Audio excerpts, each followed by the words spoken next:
Well, hello. We are back to where it all started. We're back in the original studio, if you will. It's not much of a studio. It's more like my dining room table. You may recognize my one decoration I have on this wall that you can see. The bison print from my grandpa. So I should introduce the podcast, I guess. This is the Colonel and the Kid podcast, and I'm Greg Heitmann, the kid of the Colonel and the Kid podcast. And the Colonel is my grandpa, and I was just mentioning the decoration here. This is one of Grandpa and Grandma's prints they had at their house, and it's an etching by Paul Warcloud, and it's signed and personalized, I guess, in the corner there. But, anyway, the reason I'm in this part of the studio, quote unquote studio, is that I'm dog sitting again, and the dog is out in the backyard and can see me through the patio window over here. If you're watching the podcast on YouTube video, I'm pointing out. You can see that I'm pointing out there, but for those not watching it, I'm indicating towards the window where the dog is, and the dog is very whiny, and if it can't see me, it starts throwing a little fit and barking and whining and crying. And even if it can see me, it will still whine a little bit. But right now it's busy chewing a bone, and it can look in here and see me. And if in my back room studio where she can't see me, then she'll be barking and carrying on and causing a hassle. And it bothers me because then I want to stop it. I don't want to bother the neighbors with her barking. So here I am. I changed up my little studio today to be able to podcast with the dog in the backyard and not disturb anybody. But she's got a bone she's chewing on and occupying her time there. Finally, she settled down a little bit. So anyway, welcome to the podcast. Like I said, Colonel and the Kid podcast, Greg Heitmann, your host. And most of you know by now that this podcast is dedicated to my grandfather, Lieutenant Colonel Edwin P. Hagan Jr., my mom's dad, my maternal grandfather. And this is a very special episode because this is episode 30, and it's really what I consider the halfway point of the whole memoir itself. So there's going to be like 60 chapters, and this is chapter 30, episode 30. And it's called The Webster Basketball Game. And kind of just out of context there in the title. It'll make sense once I start reading it. And today we'll get that read into the record with audio and visual recording, digital audio, digital video. And so it'll be not only put on paper with the memoir, it'll be a podcast and available electronically forever in the cloud, hopefully. So a little bit about the podcast, I guess, too. And most of you know by now, if you're listening, that this is a memoir about my grandfather and me and our relationship and how it helped build me up, I guess, and made me who I am today. That's what I like to say. And also the whole memoir serves as like a bit of psychotherapy, if you will, just analyzing myself and how I got here and just be more introspective and more able to notice my own traits and improve on them and just, just be aware, be more self-aware, I guess. So I encourage everyone to do that. It's a good exercise. Helps you feel like you're mentally organizing, and which is a big plus when you're not organized physically in your space, in your house, in your rooms and stuff. To be mentally organized, that helps a lot. Gives you a good feeling. Anyway, I'm going to call this season 2, episode 10 of the Colonel and and the Kid podcast, because the first season of the podcast was episodes 1 through 20, and now we're on the second volume, season 2, and so far we're on episode 30. So I consider this the halfway point, like I said, of the whole total memoir. Should be 60 chapters eventually done, and making progress, slow and steady. But this is a good chapter. This is a good, I'm not going to say pinnacle, and goes downhill from here. I hope that's not the case, but this is a good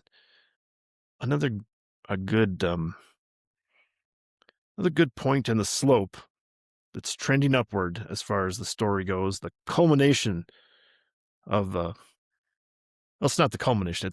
It's working towards the culmination of the whole memoir itself, as it keeps going up and up. It's better and better for a big cliffhanger at the end.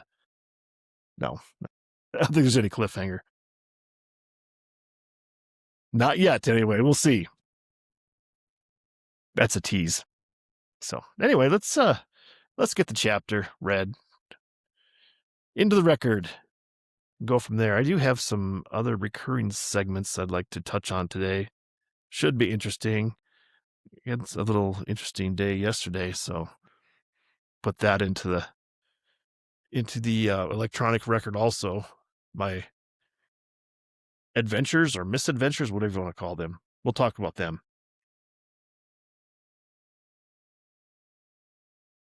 So, like I said, chapter 30,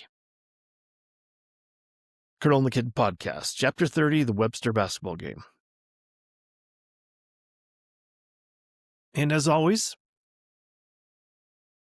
I'd like to start the chapter with a quote. And today's quote, be more concerned with your character than your reputation, because your character is what you really are, while your reputation is merely what others think you are. End quote. And that's John Wooden. And being that this chapter is called the Webster Basketball Game, I thought it'd be good to have premier coaches of basketball history, John Wooden, have one of his quotes on there. He was a prolific writer and educator and a legendary coach from UCLA. When they win 11 college championships during the 60s and into the 70s. I don't know if it was into the 70s, but they won a lot of championships and had a lot of good teams. And again, like I said, a legendary coach. And since this is about basketball in some respects, I thought it'd be good to quote him. So, all right, let's get into the chapter. Why we remember certain events with vividness is the mystery I hope Elon Musk will solve for the next generation. I haven't researched much about Neuralink, but Musk's endeavor to link the human brain to computer may be the step to help people live forever. All your memories and your associated personality perfectly preserved for everyone to review via a punch of a button. Elon Musk is a bona fide genius, the founder of Tesla Incorporated, the revolutionary electric car company, as well as SpaceX, which is the United States astronaut and satellite transport company. I'm not going to doubt Elon Musk's ability to pull this off. If this is done, then we are right there with being able to capture your dreams and record them on a hard drive during the night with the opportunity to be able to review them the next day. Cool, yes. But I think of the pending disaster that awaits when all your thoughts can be recorded. Eventually, everyone will be canceled because of what they thought. Why do I bring any of this up? Good question. And I will answer it this way. I'm not sure why I remember a run-of-the-mill conference basketball game at one of our regular foes' gym. Actually, I do remember why it was special. In February 1987, in the Webster Armory, I scored a personal high points for a single varsity basketball game. 23 points. Wow, you sarcastically shout out loud as you read this. That brings us to the first photograph of the chapter. And I'll read the caption here and then try to describe it a little bit. Caption reads, photo of Greg, number 31, flying through the air trying to block a shot against Millbank player Paul Pashong, number 22.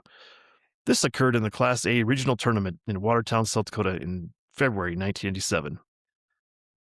The photo appeared in the Watertown Public Opinion newspaper. Todd Kruger follows on the right side of the photo, with the Groton cheerleaders and the crowd in the background. This is one of my favorite photos from high school. Back in the old days, you could contact the newspaper and request a copy of the photo. Somebody did that for me, and I ended up with a photo that still hangs on my wall in my guest bedroom. It may have been Grandpa that led the effort to get me the photo. Grandpa's and Grandma's daily paper was the Watertown Public Opinion. I can picture Grandpa seeing the photo in the paper, making a phone call, and traveling the 60 miles to Watertown to pick it up. It is a classic. And so I'll try to describe it here. And I don't even say this in the caption, but this is from a basketball game when I was a senior in high school. And this was a semifinal for the region championship to go to the advance to the championship of the region and play in the state basketball tournament for the Class A schools. And it was down in Watertown, South Dakota. And you can see me, I'm flying through there, taking a swing at the ball as the guy's going up for a layup on a fast break. I missed. I didn't block it. It didn't foul him or anything. And I don't know if he may have made the basket. I don't remember. So if I had Elon Musk's Neuralink, maybe we could tap into my mind and we could actually remember or see if I remembered if it was made, or maybe I would know subconsciously that it was a made or a missed basket, and we could just analyze the whole game from there. But anyway, this was the last competitive game of my career because we lost this game and then played in, just the third place game for the region, which was irrelevant because it wasn't going to do anything for you as far as advancing to the state tournament. And that was the last game. And I played like half that game because they let the seniors start and then took everybody out and let the younger players play in that last game of the year for us. And that was against Siston, South Dakota. That ended my high school career of basketball. But anyway, it's a very awesome photo to have, or it's very awesome just to have this photo as part of my memory book. And it's an old fashioned classic photo because you got the foreground, you got the action of the players, and it looks like I'm just like way up in the air. It looks like I'm probably like flying through the air 3 feet off the ground, kind of like hurtling through the air. And in the background is kind of out of focus, soft focus in the background. And you can see some of the cheerleaders there, some of the crowd. I don't remember, where my parents were sitting. Maybe they're there and they're just kind of blurred out a little bit. And then way at the right side of the photo, you can just barely see Todd Kruger. He's mostly cut off in the photo. It's kind of funny to see that. Probably don't even notice him unless you really start to look at the photo. But good composition by the photographer. I don't think I even knew who the photographer was. And it would be interesting too. I guess I don't know what think I have a copy of the article and the actual newspaper photo, a cutout of the newspaper itself. That'd be interesting to see if I do have that in my scrapbook that my mom has in a box. I still have that box. I haven't gone through it, and I'll do that sometime. And maybe when I have a future podcast, we can go back through some of these chapters. And I think I've mentioned that before about reviewing these chapters and making some additions and corrections and just expanding on some of the stories there. But I will say it's an awesome photo. I'm wearing my black Groton High School number 31 uniform. And back in those days, you had the away team wore black, the darker color, black or the dark, and you had the odd number.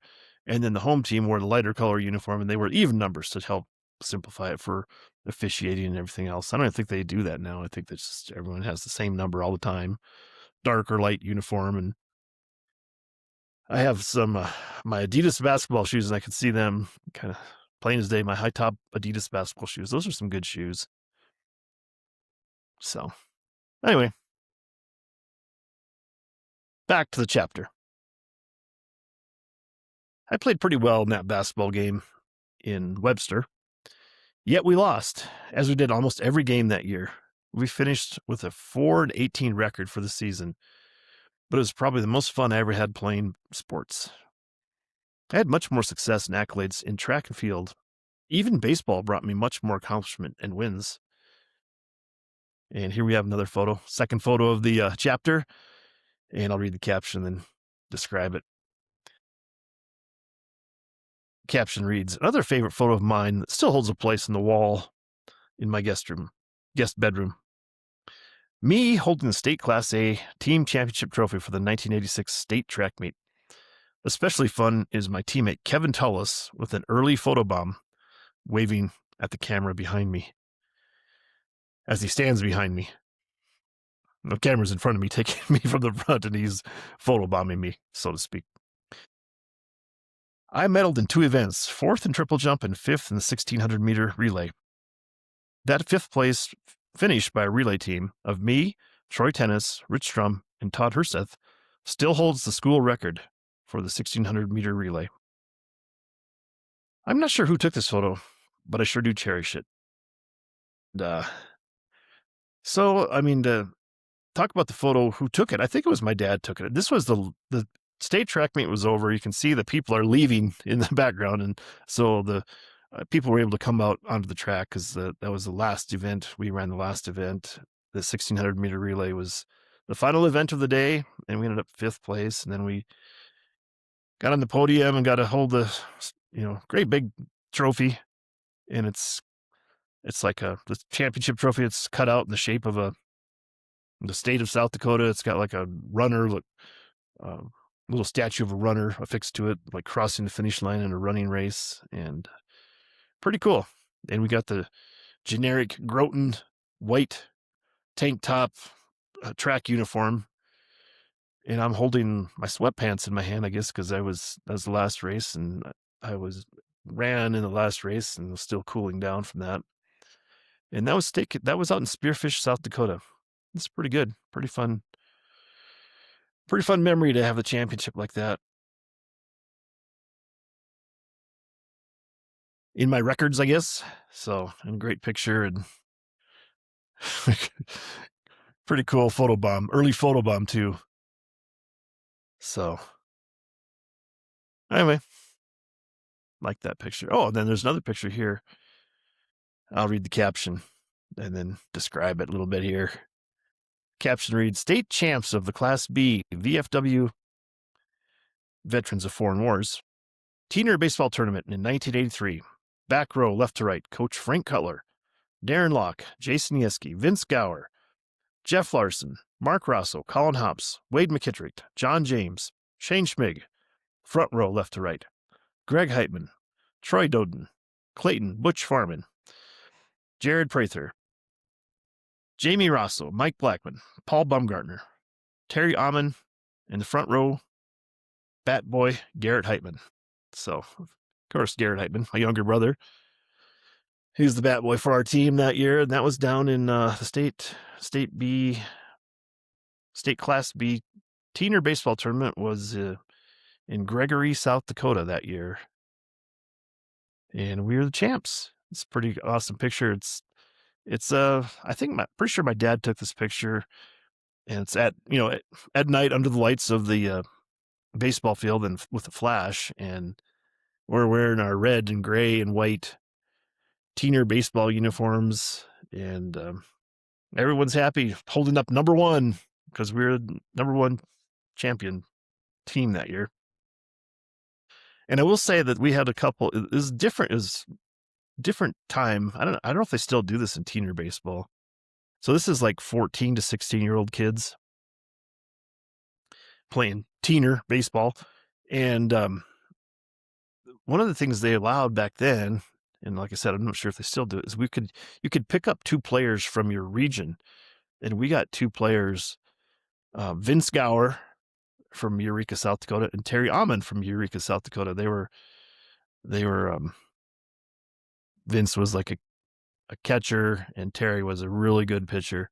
Helped us win that championship, and um, pretty awesome. And I don't know.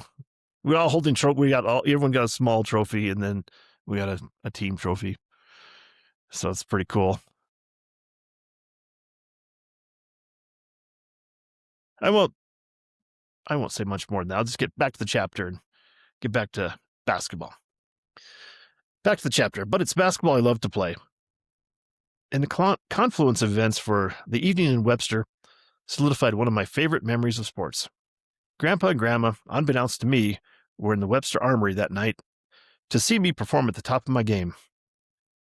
Luckily, I didn't know they were there. Maybe that's why nobody told me until much later that they had come to the game. I don't know if Grandpa ever saw any of my other games my senior year. I was just glad he saw the Webster game. I never talked to Grandpa about it. My mom and dad always told me how proud they were of us, of me and my brothers, and all our accomplishments. Grandpa was proud of me. I think he was reluctant to talk to me about it because I was shy and easily embarrassed by any attention given to me. I'm still shy. I don't blush at the drop of a hat, but I've learned to live with it and make myself enjoy things. Thankfully, I'm less embarrassed by my actions now. I can only dream of being the stoic Grandpa was when it came to sports. It's a much different time now, but I know the feeling of pride for relatives competing in high school sports. Through the magic of computers, the internet, and Facebook, I've been able to view my nephew and niece play their high school games and witness their accomplishments in South Dakota gymnasiums, all while sitting in my house in Santa Fe, New Mexico. I imagine the pride of their parents is tenfold compared to what I feel in seeing their children with grit, effort, and success on the hardwood. Unlike Grandpa in his discipline, I am still unable to curtail providing unsolicited advice via text on my cell phone. I have convinced myself that advice from an uncle 1,000 miles away is very valuable. The message I always try to share is that sports in high school should be fun. It is my wish for my nieces and nephews to have as much fun as I did playing basketball my senior year in high school. That means giving your all when you're on the floor and trying to win as a team. Emphasis on team. Doing what you have to do, knowing your role on the team, elevating others in pursuit of victory. These are the things that will leave you fulfilled, even if the scoreboard shows your team didn't win. You can know you were successful. That's how I interpreted Grandpa's influence on me. He had a pursuit of excellence in everything he did, including sports.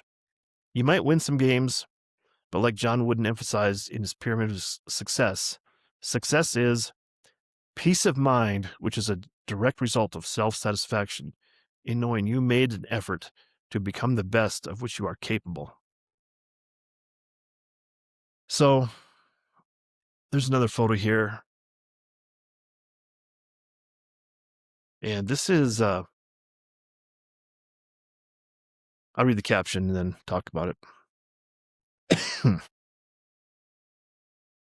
Caption reads, image of John Wooden's pyramid of success. So it's just a little pyramid of building blocks and labeled on there. Pyramid of success and trademark. And it's John R. Wooden, head basketball coach, emeritus, UCLA.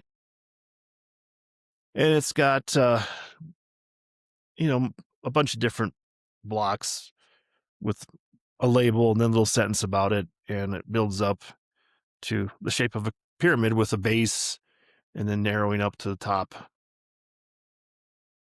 And I'm just going to, you can look at the video and see that I'll put these photos into the video podcast. I'm just going to talk about the cornerstones and then the top. And the cornerstones are industriousness and enthusiasm. And then at the very top, it's competitive greatness.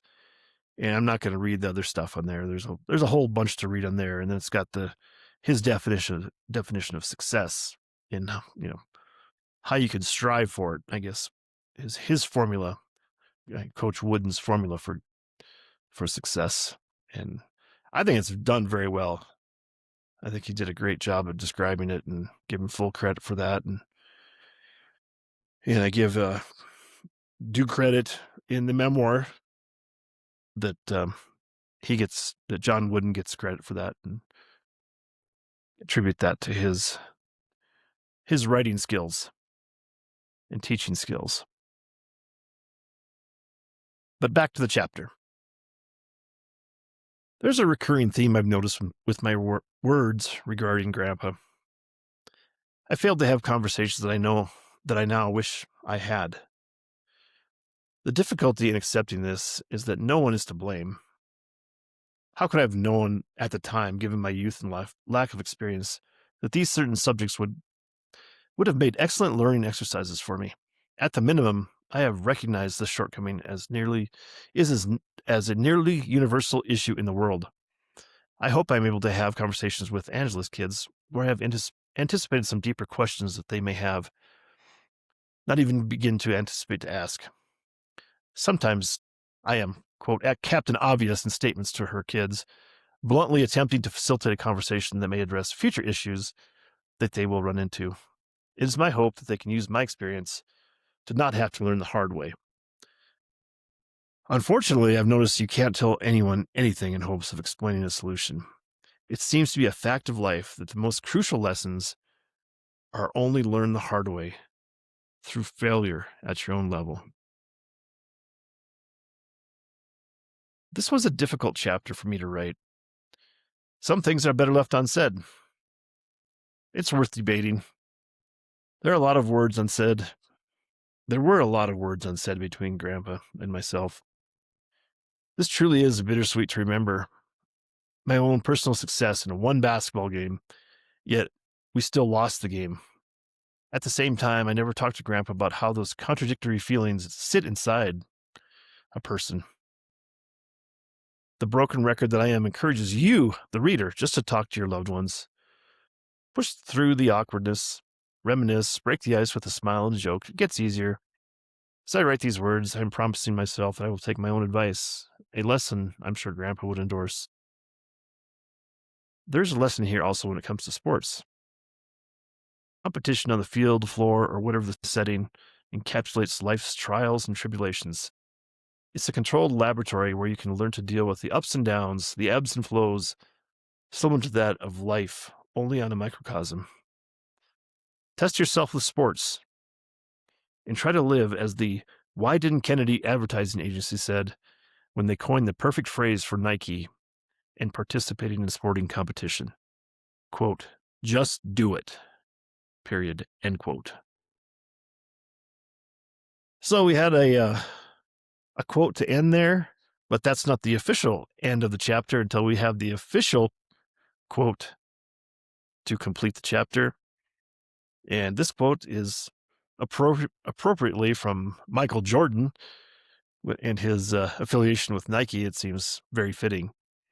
So Michael Jordan said this, quote, some people want it to happen.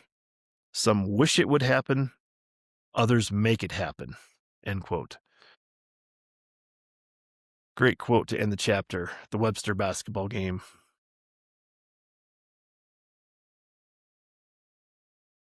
A favorite chapter of mine because I think it kind of epitomizes the Midwestern spirit, I guess, that I think of growing up in South Dakota and just looking at the other surrounding states of the Midwest and how sports play such a big part in young people's lives. And like I said, it goes a long way in giving you a trial and a test of your skill, resiliency when you lose, just being able to compete, picking yourself up when you get knocked down, suffering injuries and playing through them and knowing if you're really injured and you can't play, I guess. It's good life lessons. Like I said, I think the word I use is microcosm in the chapter. And it's just it's a perfect way to start understanding life, I think, through sports. And where I grew up in the Midwest, it was very much emphasized. I'm not sure how much it is everywhere else.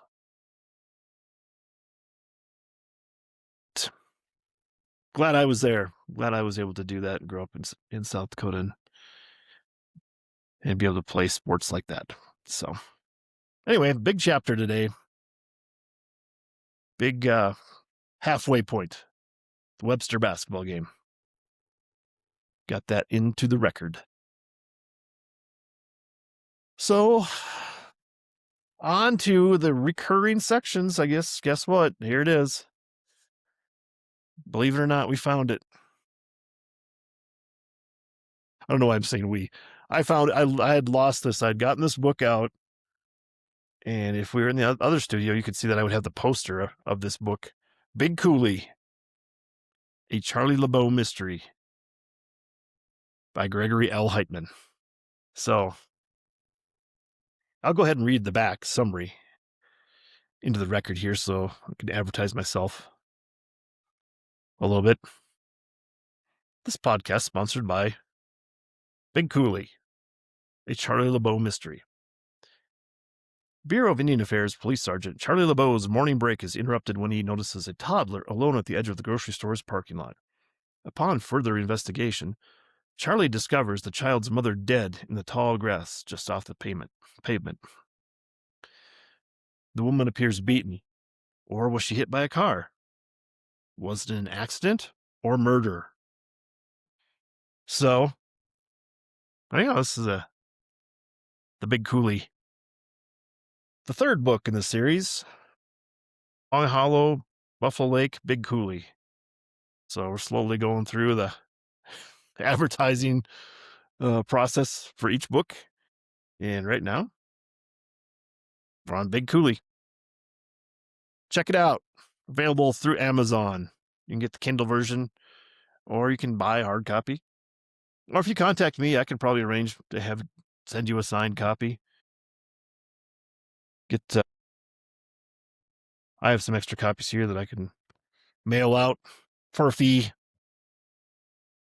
Very, very reasonable. I'm very reasonably priced.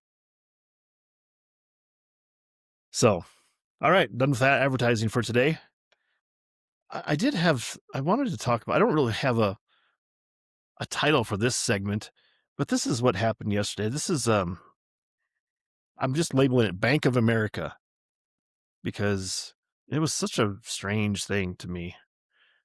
I went for a walk in the morning. It was really pretty cool. It's been very, very mild winter. Yesterday got kind of a little bit chilly and it was some snow flurries, and I was walking on the rail trail near my house, or the commuter train runs from Albuquerque to Santa Fe, and there's a trail beside it. Just walking along there, and it was cold and windy, cloudy, dark gray day, and just going down this long sloping hill away from my house at the time, and there's this guy coming up the hill, and he's like, looks like a homeless guy. I don't know if he was homeless. I assumed he was homeless, and he didn't have a jacket.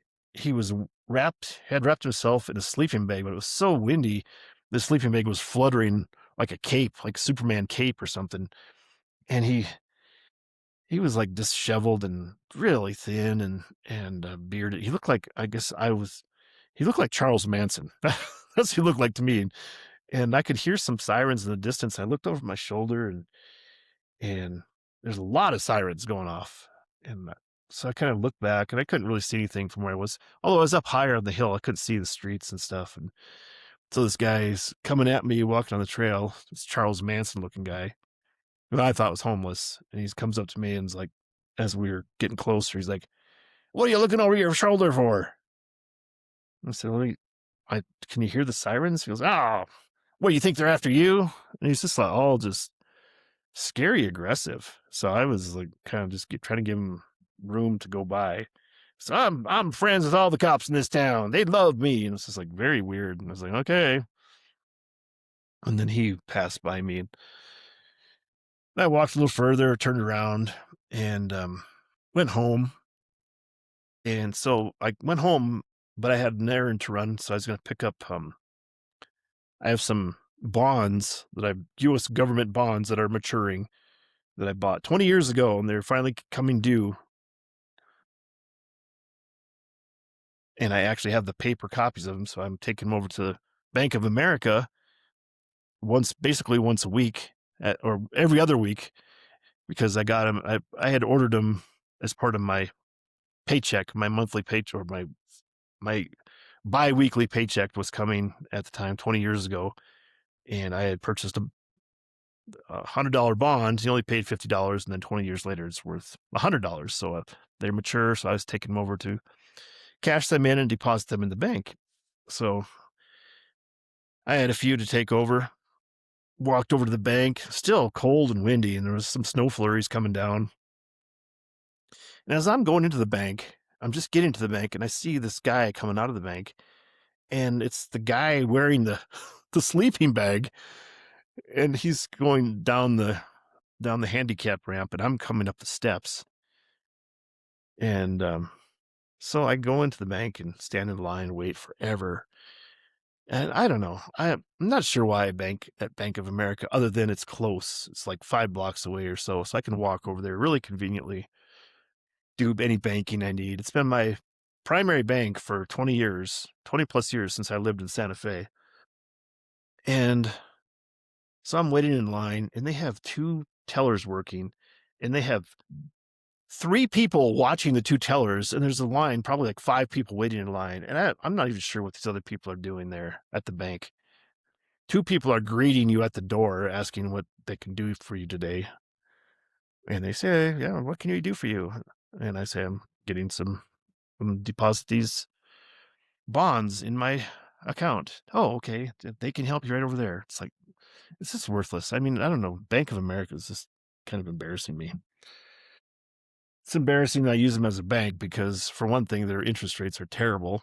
I should probably do better, but I'm a sucker for the convenience of having them right there, and I'm loyal for all this time for whatever reason. So anyway, I finally get up to the line, and there's one of the womans that was she. There's one woman that was, I guess, maybe training someone. I think that's why she was overseeing. She's one of the three people overseeing the two tellers that are working, and it's ridiculous. So I get up to the teller, and so it's a woman teller, and she's got the other woman watching over her. And I say, oh, I have some bonds. Oh, okay. And so the woman that's kind of supervising the other woman tellers, oh, come over here and I'll help you over in this window. And it's like, well, why couldn't they have done that to begin with so I didn't have to stand in line for 5 minutes? So anyway, she started helping me, and I've seen her there before, and she's just so, I guess, unhappy with her job. She's just basically non-responsive, and she has an attitude that seems like she's begrudgingly helping you do your banking, satisfy your banking needs. And if I get a survey from them, I am just going to rip into them saying, I don't understand how you guys are even functioning as a bank because your customer service it's falling off a cliff.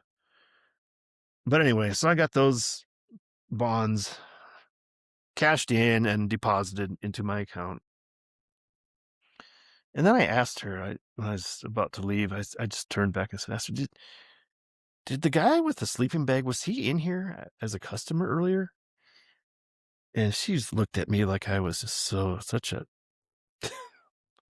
a jerk and just a person beneath even talking to. She was like just looking down at me. It's like, "Ugh, yeah, he's a customer." So, oh, really? I said I had a run in with him on the trail earlier. He seemed like he's crazy to me. Oh no, he comes in about twice a week. It's like, okay. So, and she was just like, I think she was judging me, judge him. So it was, it was kind of like a competition judge off.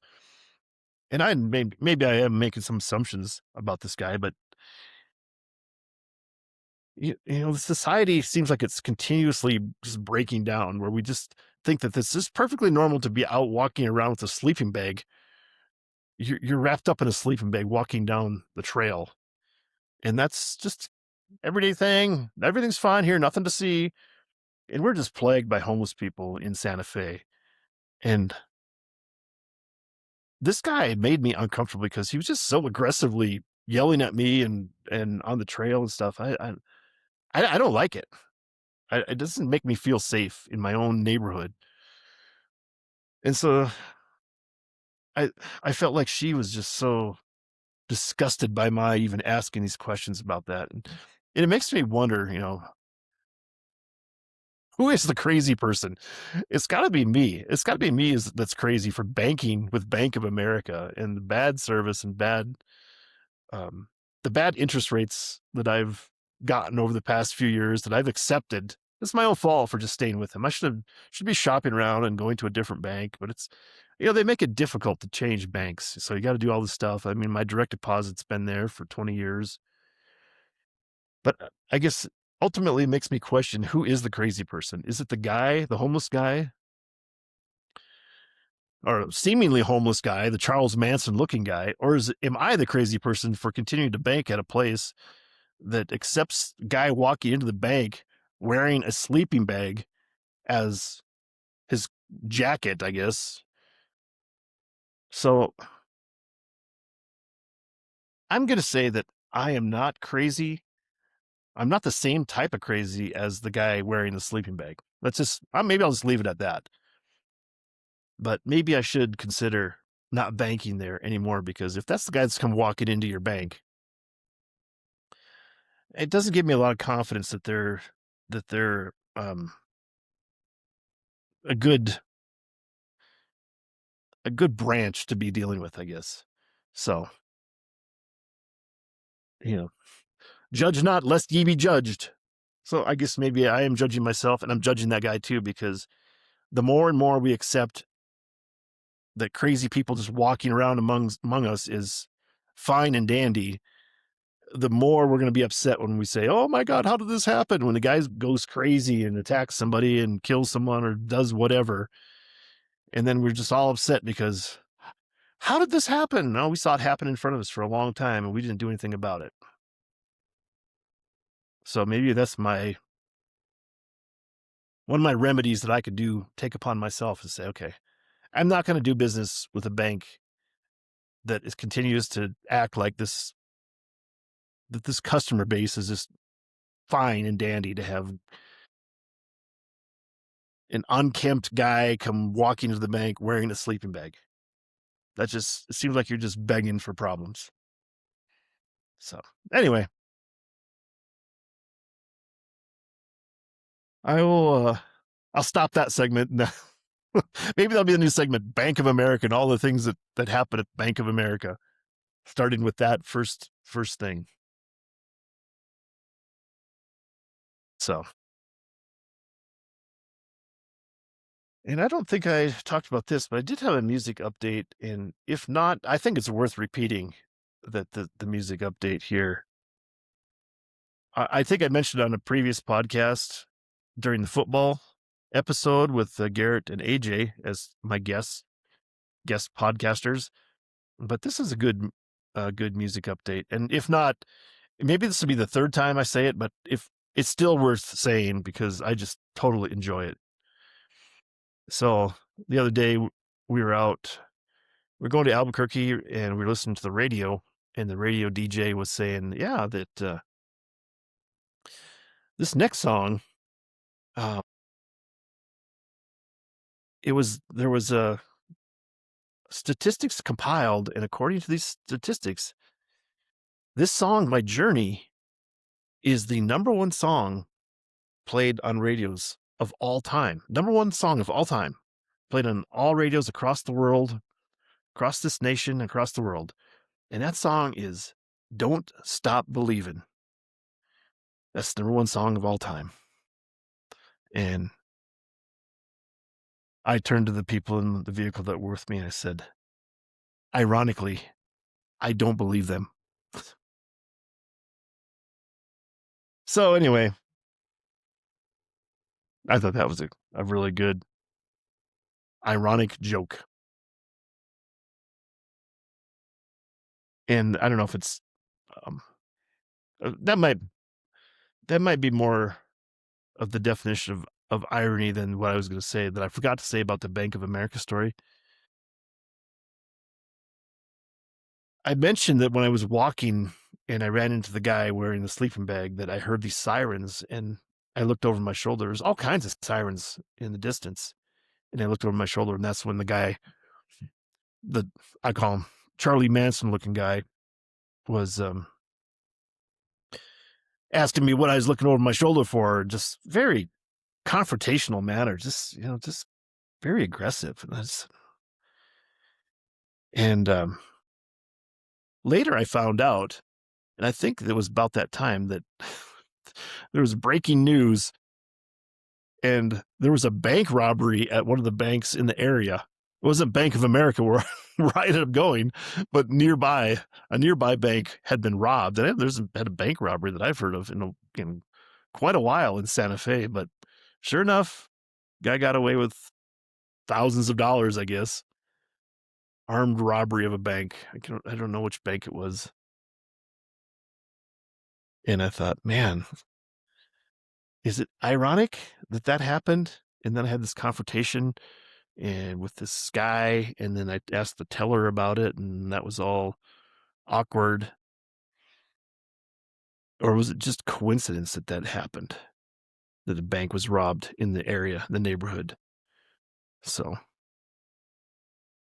anyway, I forgot to mention that in the previous Bank of America update.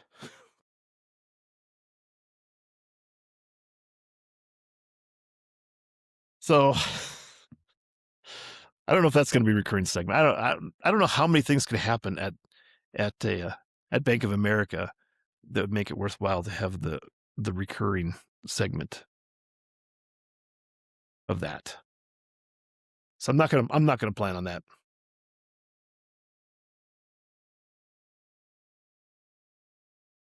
But I will have I've been complaining about the podcasting studio that I've had for a while, and it seems like it's working fine right now. And hopefully it'll be I think it worked fine too the last time I did it, but man, I was having all these problems with it. I was saying glitches galore with this podcasting uh, side, riverside.com. That's the studio that I subscribe to, and it's not that expensive, but I do have to pay for the service. And man, they just have all these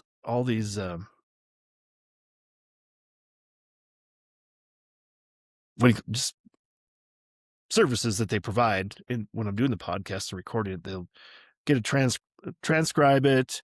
They'll make called magic clips, little short clips of the podcast, interesting things, and they'll summarize it, give me a summary and takeaways, keywords, and stuff like that. And it's pretty cool. I guess they use AI to do all that stuff, and it really does a pretty good job when it works. But it wasn't working there for a while, and it was just so annoying. I'd be waiting and waiting for this stuff, and it would never work.